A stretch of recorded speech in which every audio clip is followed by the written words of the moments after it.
భగవద్గీత అధ్యాయం 1 శ్లోకం 32 శ్లోకము నా కాంక్షే విజయం కృష్ణన చ రాజ్యం సుఖాని చ కిం నో రాజ్యేన గోవింద కిం భోగైర్జీవితేన వా. వీడు పాండవుల వీరుడు, వీడు ధర్మరథసారథితో ఉన్నాడు, కాని ఇప్పుడు విజయానికి, సింహాసనానికి, భోగాలకు మక్కువ లేకుండా అతని హృదయం కలతతో కదిలిపోతోంది. శ్లోక ఉచ్చారణ నా కాంక్షే విజయం కృష్ణ కృష్ణ, నాకు విజయం కావాలని లేదు. నచ్చ రాజ్యం సుఖానిచ, రాజ్యము కావలసినది కాదు, సుఖాలు కావలసినవి కావు. కిం నహ రాజ్యేన గోవింద గోవింద, ఈ రాజ్యంతో నాకు ఏమి లాభం. కిం భోగై జీవితేన వా, భోగాలతో జీవితం కొనసాగడమే ఎందుకు.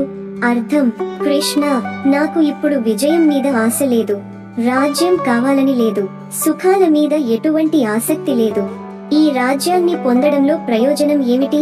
ఈ భోగాలను ఆస్వాదిస్తూ జీవించడంలో అర్థం ఏమిటి? భావ వివరణ ఈ శ్లోకంలో అర్జునుని మనోవ్యాకులత, ఆత్మవిమర్శ స్పష్టంగా కనబడుతున్నాయి.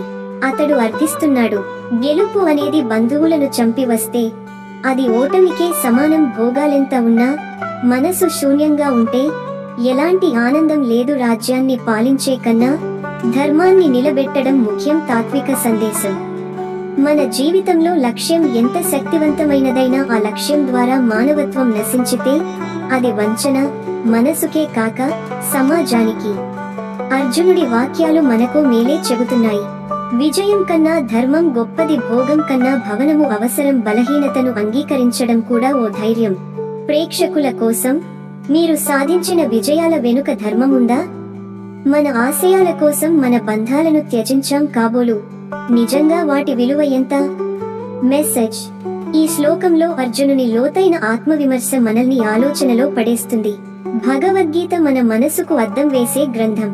తదుపరి శ్లోకాలలో మనం చూస్తాం ఈ విషాదంలోంచి అర్జునుడు ఎలా మేల్కొంటాడో. ధర్మం అంటే ఏమిటో తెలుసుకోవాలంటే ఈ ఛానల్ కి సబ్స్క్రైబ్ చేయండి, లైక్ చేయండి, షేర్ చేయండి. జై శ్రీకృష్ణ, జై భగవద్గీత.